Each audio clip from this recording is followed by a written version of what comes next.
ಆಕಾಶವಾಣಿ ಮೈಸೂರು.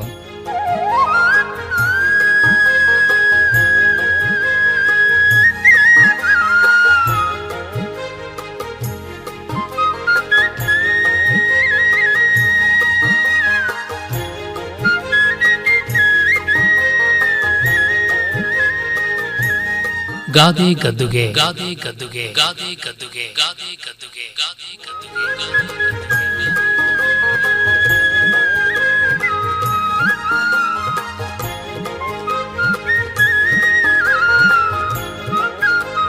ರಚನೆ ಹಾಗೂ ಪ್ರಸ್ತುತಿ ಡಾಕ್ಟರ್ ಎಂಎಸ್ ವಿಜಯಹರನ್.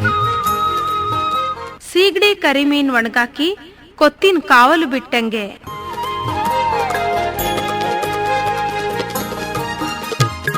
ಅಕ್ಕ ಅಕ್ಕ, ನಿನ್ನೆ ಕೂಗ್ತಿರೋದು ಅಕ್ಕ.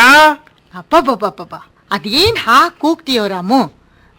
ಬೆಳಿಗ್ಗೆನೆ ಕೆಲಸ ಮಾಡ್ತಿರೋದು ಕಾಣಲ್ವಾ ನಿನಗೆ? ಅಯ್ಯೋ, ನಿಂದ ಅಡುಗೆ ಮನೆ ಕೆಲಸ ಇದ್ದೇ ಇರುತ್ತೆ ಬಿಡಕ್ಕ. ಆದ್ರೆ ನಂಗೊಂದು ಇಂಪಾರ್ಟೆಂಟ್ ಕೆಲಸ ಇತ್ತು, ಅದಕ್ಕೆ ನಿನ್ನ ಹೆಲ್ಪ್ ಬೇಕೇ ಬೇಕು. ಅದಕ್ಕೆ ನಿನ್ನನ್ನು ಕೂಗ್ತಾ ಬಂದೆ.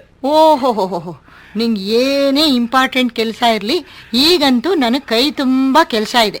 ನಿನಗೆ ಹೆಲ್ಪ್ ಮಾಡಕ್ಕೆ ಸಾಧ್ಯನೇ ಇಲ್ಲ. ಏನಕ್ಕ ಅಂತ ಕೈ ತುಂಬಾ ಕೆಲಸ? ನೋಡೋ ರಾಮು, ನಮ್ಮ ಮಹಿಳಾ ಸಂಘದವರೆಲ್ಲ ನಾಳೆ ಗೋಪಾಲ ಸ್ವಾಮಿ ಬೆಟ್ಟಕ್ಕೆ ಪಿಕ್ನಿಕ್ ಹೋಗ್ತಾ ಇದ್ದೀವಿ. ಅದಕ್ಕೆ ಒಬ್ಬೊಬ್ರು ಒಂದೊಂದು ತಿಂಡಿ ಮಾಡ್ಕೊಂಡು ಹೋಗಬೇಕು ಅಂತ ಪ್ಲಾನ್ ಹಾಕಿದ್ದೀವಿ. ನಾನು ಕಳ್ಳೆಕಾಯಿ ಉಂಡೆ ಮಾಡ್ಕೊಂಡು ಹೋಗೋಣ ಅಂತ ಇದ್ದೀನಿ. ಅದಕ್ಕೆ ಅಂತ ಕಳ್ಳೆಕಾಯಿ ಬೀಜ ಹುರಿದು ಬೆಲ್ಲ ಎಲ್ಲ ಹೆಚ್ಚಿಟ್ಟಿದ್ದೀನಿ. ಅದನ್ನ ಸ್ವಲ್ಪ ಬಿಸಿಲಿಗಿಡಬೇಕು. ಅದನ್ನ ಕಾಗೆ ಅದಕ್ಕೆ ಬರದ ಹಾಗೆ, ಇರುವೆ ಬರದ ಹಾಗೆ ನೋಡ್ಕೋಬೇಕು. ಬೇಕಾದಷ್ಟು ಕೆಲಸ ಇದೆ ಇನ್ನು. ಅಕ್ಕ, ಬೆಲ್ಲ ಕಡಲೆ ಬೀಜ ಒಣಗ ಹಾಕು, ನಾನ್ ನೋಡ್ಕತೀನಿ. ನೀನ್ ಏನು ಯೋಚನೆ ಮಾಡಬೇಡ. ಸರಿ, ನಿನ್ನೇನಾದ್ರೂ ನೋಡ್ಕೊಳ್ಳೋದಕ್ಕೆ ಬಿಟ್ಟೆ ಅಂದ್ರೆ ಸೀಗಡಿ ಕರಿಮೀನು ಒಣಗಾಕಿ ಕೊತ್ತಿ ಕಾವಲು ಬಿಟ್ಟಂಗ ಆಗುತ್ತಷ್ಟೇ. ಏನಕ್ಕ ಅದು ಸೀಗಡಿ ಕರಿಮೀನು ಕೋತಿ ಅಂತೆಲ್ಲ ನನ್ ಬೈತಿದ್ಯಾ? ನಾನು ನಿನ್ನನ್ನು ಬೈಲಿಲ್ಲಪ್ಪ ಮಾರಾಯ. ನಿನ್ನ ಬೆಲ್ಲ ಕಡಲೆ ಬೀಜ ಕಾಯೋ ಕೆಲ್ಸಕ್ಕೆ ಹಾಕಿದ್ರೆ ಏನಾಗಬಹುದು ಅಂತ ಊಹಿಸ್ಕೊಂಡ ತಕ್ಷಣ ಆ ಗಾದೆ ಜ್ಞಾಪಕಕ್ಕೆ ಬಂತು, ಹೇಳ್ದೆ ಅಷ್ಟೆ. ಗಾದೆನಾ ಅದು? ಏನದು ಗಾದೆ? ಇನ್ನೊಂದ್ಸರಿ ಹೇಳು. ಸೀಗಡಿ ಕರಿಮೀನು ಒಣಗಾಕಿ ಕೊತ್ತಿನ ಕಾವಲು ಬಿಟ್ಟಂಗೆ. ಸೀಗಡಿ ಕರಿಮೀನು ಒಣಗಾಕಿ ಕೊತ್ತಿನ ಕಾವಲು ಬಿಟ್ಟಂಗೆ. ಆಹಾ, ಹೇಳೋಕೆ ಕೇಳೋಕೆ ಚೆನ್ನಾಗಿದೆ ಒಂಥರ. ಅರ್ಥ ಸರಿಯಾಗಿ ತಿಳ್ಕೊಂಡ್ರೆ ನಿನ್ನ ಮುಖನೂ ಇನ್ನೊಂಥರ ಚೆನ್ನಾಗಿರುತ್ತೆ. ಹಾಗಾದ್ರೆ ಬೇಗ ಹೇಳಕ್ಕ. ಈ ಗಾದೆಯ ಅಂತರಂಗದ ಸೊಗಸು, ಬಹಿರಂಗದ ಬೆಳಕು ಎಲ್ಲ. ಪರವಾಗಿಲ್ಲ, ಈಚೀಚೆಗೆ ಸ್ವಲ್ಪ ಚೆನ್ನಾಗಿ ಬಣ್ಣವಾಗಿ ಮಾತಾಡೋದು ಕಲ್ತಿದೀಯಲ್ಲ. ಎಲ್ಲ ನಿನ್ನಿಂದಲೇ. ಸಾಕಪ್ಪ ನಿನ್ನ ಹೊಗಳಿಕೆ. ಈಗ ನನಗೆ ಕೆಲಸ ಇದೆ, ಒಳಗೆ ಹೋಗ್ಬೇಕು. ಅಕ್ಕ, ಗಾದೆ ಅರ್ಥ ಬೇಗ ಹೇಳಕ್ಕ. ಹೇಳ್ಬಿಟ್ಟು ಒಳಗಡೆ ಹೋಗು. ನನಗೆ ತುಂಬಾ ಕುತೂಹಲ ಆಗ್ತಾ ಇದೆ. ಸರಿ. ರಾಮು, ಈಗ ಸೀಗಡಿ ಕರಿಮೀನು ಅದೆಲ್ಲ ನೋಡಿದ್ಯೇನೋ ನೀನು? ನೋಡಿದಿನಕ್ಕ. ನನ್ನ ಫ್ರೆಂಡ್ ಮನೆಯಲ್ಲಿ ಅದನ್ನೆಲ್ಲ ಚೆನ್ನಾಗಿ ಒಣಗ ಹಾಕಿರ್ತಿದ್ರು. ತುಂಬಾ ಪುಟ್ಟ ಮೀನುಗಳು ಒಣಗಿದ್ರೆ ಗರ್ಗರಿಯಾಗಿ ಕಡ್ಲೆಪುರಿ ತರ ಆಗ್ಬಿಡತ್ವೆ ಪಾಪ. ಮತ್ತೆ ಕೊತ್ತಿ ಅಂದ್ರೆ ಏನ್ ಹೇಳೋ? ಕೋತಿನ? ಕೋತಿ ಅಲ್ಲ ಕಣೋ, ಬೆಕ್ಕು. ಬೆಕ್ಕಿಗೆ ಕೆಲವು ಕಡೆ, ಅದರಲ್ಲೂ ವಿಶೇಷವಾಗಿ ಗ್ರಾಮೀಣ ಪ್ರದೇಶಗಳಲ್ಲಿ ಕೊತ್ತಿ ಅಂತಾರೆ. ಸರಿ. ಕರಿಮೀನು, ಸೀಗಡಿ, ಕೊತ್ತಿ ಬರೀ ಪ್ರಾಣಿ ಪ್ರಪಂಚವೇ ಆಯ್ತು. ಮುಂದೆ? ರಾಮು, ಒಂದಾನೊಂದು ಕಾಲದಲ್ಲಿ ಹಿಂದೆ ಯಾವುದೋ ಹಳ್ಳಿಲಿ ನಮ್ಮ ಜನಪದರು ಯಾರೋ ಈ ಸೀಗಡಿ ಕರಿಮೀನು ಇದೆಲ್ಲ ಹೊರಗೆ ಅಂಗಳದಲ್ಲಿ ಒಣಗಾಕಿ ಅದನ್ನ ಇಲಿ ಮತ್ತೆ ಕಾಗೆ ಇತ್ಯಾದಿ ಪ್ರಾಣಿಗಳು ಬಂದು ತಿನ್ಕೊಂಡು ಹೋಗದೆ ಇರೋ ಹಾಗೆ ಆಗಲಿ ಅಂತ ಒಂದು ಕೊತ್ತಿನ ಅಂದರೆ ಬೆಕ್ಕನ್ನ ಕಾವಲು ಕೂಡಿಸಿ ಒಳಗೆ ಹೋಗಿದ್ರು ಅಂತ ಕಾಣುತ್ತೆ.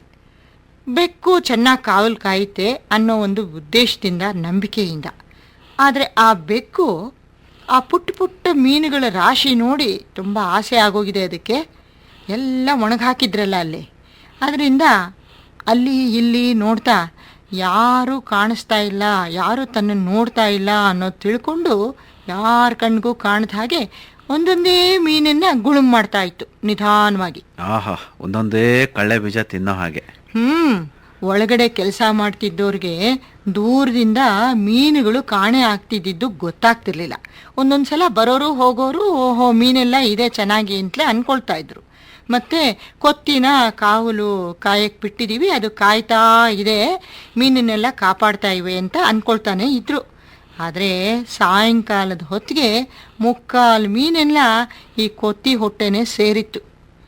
ಆಗ ಆ ಕೊತ್ತಿ ಕೆಲಸದಿಂದ ಬೇಜಾರಾಗಿರಬೇಕು ಆ ಹಳ್ಳಿ ಜನರಿಗೆ. ತಮ್ಮ ಕೆಲಸದ ಉದ್ದೇಶ ಹಾಳಾಗಿದ್ದಕ್ಕೆ ಈ ಮಾತು ಬಾಯಿಂದ ಬಾಯಿಗೆ ಬಂದು ಗಾದೆ ರೂಪ ತಾಳಿರ್ಬೇಕು ಕಣೋ. ಗಾದೆ ಗದ್ದುಗೆಗೂ ಕೂಡ ಏರ್ಬಿಟ್ಟಿದೆ. ಮತ್ತೆ ಕ್ರಮೇಣ ಜನರ ವರ್ತನೆಗೂ ಈ ಗಾದೆನ ಅನ್ವಯಿಸಿರ್ಬೋದಾ? ಖಂಡಿತ. ವಿಶ್ವಾಸಘಾತಕತನಕ್ಕೆ, ಸಂಚಿಗೆ, ಮೋಸಕ್ಕೆ ವಿಶೇಷವಾಗಿ ಈ ಗಾದೆನ ಬಳಸ್ತಾ ಇದ್ರು. ಮತ್ತೆ ಲಘು ಧಾಟಿಲೂ ಕೂಡ ಕೆಲವೊಮ್ಮೆ ಬಳಕೆ ಆಗ್ತಿತ್ತು ಅಂತ ಇಟ್ಕೋ. ಅದೇ ಈಗ ನೀನು ನನಗೆ ಕಡ್ಲೆಕಾಯಿ ಬೆಲ್ಲ ಕಾಯಕ್ ಬಿಟ್ರೆ ಹೇಗಾಗುತ್ತೆ ಅಂತ ಹೇಳಿದೆಯಲ್ಲ ಹಾಗೆ. ಹಾ, ಜಾಣ, ಬೇಗ ಅರ್ಥ ಮಾಡ್ಕೊಂಡ್ ಬಿಡ್ತೀಯ ಬಿಡು. ಮತ್ತೆ ವಿಶ್ವಾಸಘಾತಕತನ, ಸಂಚು, ಮೋಸ ಇದಕ್ಕೆಲ್ಲ ಹೇಗೆ ಇದು ಅನ್ವಯ ಆಗುತ್ತೆ? ರಾಮು, ಈಗ ನಾಯಿ ತುಂಬ ವಿಶ್ವಾಸಕ್ಕೆ ಹೆಸರಾದ ಪ್ರಾಣಿ, ನಂಬಿಕೆಗೆ ಹೆಸರಾದ ಪ್ರಾಣಿ ಅಂತೀವಲ್ವಾ. ಆದರೆ ಬೆಕ್ಕು ಹಾಗಲ್ಲ. ಏನೋ ಯೋಜನೆ ಹಾಕ್ತಾನೇ ಇರುತ್ತೆ, ಸಂಚು ನಡೆಸ್ತಾನೇ ಇರುತ್ತೆ, ಇಲಿನ ಗಬಕ್ಕಂತ ಹಿಡಿಯುತ್ತೆ, ತಿನ್ನುತ್ತೆ, ಎಲ್ಲ ಗುಟ್ಟಾಗೆ ಮಾಡುತ್ತೆ. ಹಾಗೆ ಮನೇಲೇ ಓಡಾಡ್ಕೊಂಡಿರುತ್ತೆ, ಎಲ್ಲರ ಪಕ್ಕದಲ್ಲೂ ಅಲ್ಲಿ ಇಲ್ಲಿ ಕೂತ್ಕೊಂಡು ಮನೆಯವರಂತೆ ವರ್ತಿಸ್ತಾ ಇರುತ್ತೆ.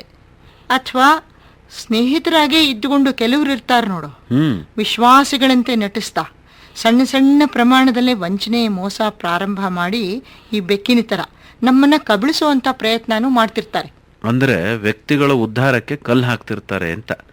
ಅವರ ಸ್ವಾರ್ಥ ಸಾಧನೆ, ಹೊಟ್ಟೆ ತುಂಬಿಸ್ಕೊಳ್ಳೋದ್ರ ಕಡೆ ಗಮನ ಕೊಡ್ತಿರ್ತಾರೆ. ಹೌದು ರಾಮು, ಕೆಲವ್ರನ್ನ ನೀನು ನೋಡಿರಬಹುದು, ಒಟ್ಟಿಗೆ ಲಂಚ ಅಂತ ಇಡೀ ಗಂಟನ್ನ ಇಸ್ಕೊಳ್ಳೋದಿಲ್ಲ, ತಗೊಳ್ಳೋದಿಲ್ಲ. ಹಾಗೆ ಯಾರ ಕಣ್ಣಿಗಾರು ಬಿದ್ದುಬಿಡುತ್ತೆ ಅಂತ ಲಂಚ ತಗೊಳ್ತಿದ್ದಾರೆ ಅಂತ ಆರೋಪ ಮಾಡಿಬಿಡ್ತಾರೆ ಅಂತ. ಅದಕ್ಕೆ ಬದಲಾಗಿ ಒಂದು 100 ರೂಪಾಯಿ ಇದ್ರೆ ಕೊಡಿ ಅಂತಾರೆ. 100 ರೂಪಾಯಿ ತಾನೆ ಅಂತ ಕೊಡ್ತಾರೆ. ಆಮೇಲೆ ಒಂದು 200, ಆಮೇಲೆ 500, ಹೀಗೆ ಹಂತ ಹಂತವಾಗಿ ಸುಲಿಗೆ ಮಾಡ್ತಿರ್ತಾರೆ. ಒಟ್ಟಿನಲ್ಲಿ ಈ ಕೊಟ್ಟೋರ ಹಣ ಎಲ್ಲ ಖಾಲಿ ಆದಮೇಲೆ ಅವರ ದುಷ್ಟ ಬುದ್ಧಿ ಈ ಕೊಟ್ಟೋರ ಅರಿವಿಗೆ ಬರುತ್ತೆ. ಅಕ್ಕ, ಇದು ಒಂಥರ ನಯವಂಚಕತನ ಅಂತ ಅನ್ಬೋದಲ್ವಾ? ಖಂಡಿತ. ಇಂಥವ್ರ ಬಗ್ಗೆ ನಾವು ತುಂಬ ಎಚ್ಚರವಾಗಿರಬೇಕು ರಾಮು. ಇಂಥವ್ರ ಮೇಲೆ ವಿಶ್ವಾಸ ಇಡಬಾರ್ದು. ಏನು ಕೆಲಸನೂ ಇಂಥವ್ರಿಗೆ ಹೇಳಬಾರ್ದು. ಒಂದು ಪಕ್ಷ ಹೇಳಿದ್ರು ನಾವು ತುಂಬ ಎಚ್ಚರಿಕೆ ವಹಿಸಿ ನಿಗಾ ಇಟ್ಟಿರಲೇಬೇಕು. ಅಕ್ಕ, ಈಗ ನಾನೇನು ಮಾಡಲಿ ಫ್ರಾಂಕ್ ಆಗಿ ಹೇಳ್ಬಿಡು. ಕಡಲೆ ಬೀಜ ಬೆಲ್ಲನ ಒಣಗ ಹಾಕಿದ್ದನ್ನ ಕಾಯಿಲ ಬ್ಯಾಡ್ವಾ? ಕಾಯಿ. ಆದರೆ ಕಡಲೆ ಬೀಜ ಬೆಲ್ಲ, ಸೀಗಡಿ, ಕರಿಮೀನ್ ಕಥೆ ಆಗಬಾರ್ದು ಅಷ್ಟೇ. ಕೊತ್ತಿ ನೀನು ಆಗಬಾರ್ದು. ಖಂಡಿತ ಆಗಲ್ಲಕ್ಕ. ಆದರೆ ಅದಕ್ಕೆ ಮುಂಚೆ ನೀನೇ ನನಗೆ ಒಂದು ತಟ್ಟೆನಲ್ಲಿ ಸಪ್ರೇಟಾಗಿ ಕಡಲೆಕಾಯಿ ಬೀಜ, ಬೆಲ್ಲ ಜೊತೆಗೆ ಕೊಬ್ಬರಿನೂ ಸಹ ಸೇರಿಸ್ಕೊಟ್ಬಿಡು. ಖಂಡಿತ ನೀನು ಕಾವಲು ಹಾಕಿದ್ದನ್ನೆಲ್ಲ ಕಾಪಾಡ್ತೀನಿ. ಆಯ್ತಪ್ಪ. ಅದಕ್ಕೆ ಮುಂಚೆ ತಿಂಡಿ ಆಗಬೇಕಲ್ಲ ಎಲ್ರಿಗೂ. ಬೇಗ ಬೇಗ ಒಂದು 4 ಈರುಳ್ಳಿ ಹೆಚ್ಚಿಕೊಟ್ಬಿಡಪ್ಪ ಜಾಣ. ಅವಲಕ್ಕಿ ಒಗ್ಗರಣೆ ಹಾಕ್ಬಿಡ್ತೀನಿ. ಅದೊಂದು ಆಗಲ್ಲ ಕಣಕ್ಕ, ಕಣ್ಣು ಒಂಥರ ಆಗ್ತಿದೆ. ಭಾವಂಗೆ ಹೇಳಕ್ಕ ಪ್ಲೀಸ್. ಭಾವ, ಅವರು ನಿನ್ನ ಭಾವ, ಅವರೆಲ್ಲ ಹೆಚ್ಚಿಕೊಡ್ತಾರೆ. ಹೋಗ್ಲಿ ಬಿಡು, ನಾನೇ ಹೆಚ್ಕೋತೀನಿ. ನಂಗಂತೂ ತಪ್ಪಿದ್ದಲ್ವಲ್ಲ. ಅಬ್ಬಾ, ಸದ್ಯ ಬದುಕದೆ.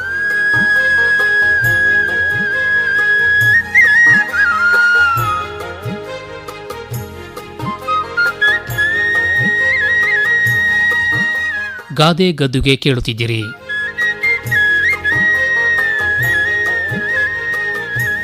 ರಚನೆ ಹಾಗೂ ಪ್ರಸ್ತುತಿ ಡಾಕ್ಟರ್ MS ವಿಜಯ ಹರನ್.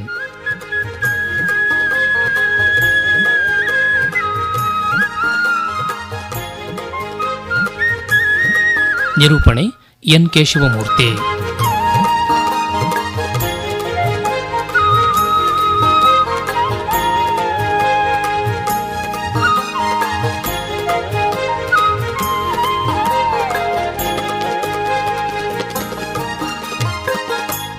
ಈ ಕಾರ್ಯಕ್ರಮ ಆಕಾಶವಾಣಿ ಮೈಸೂರು ಕೇಂದ್ರದಿಂದ ಮೂಡಿಬಂತು.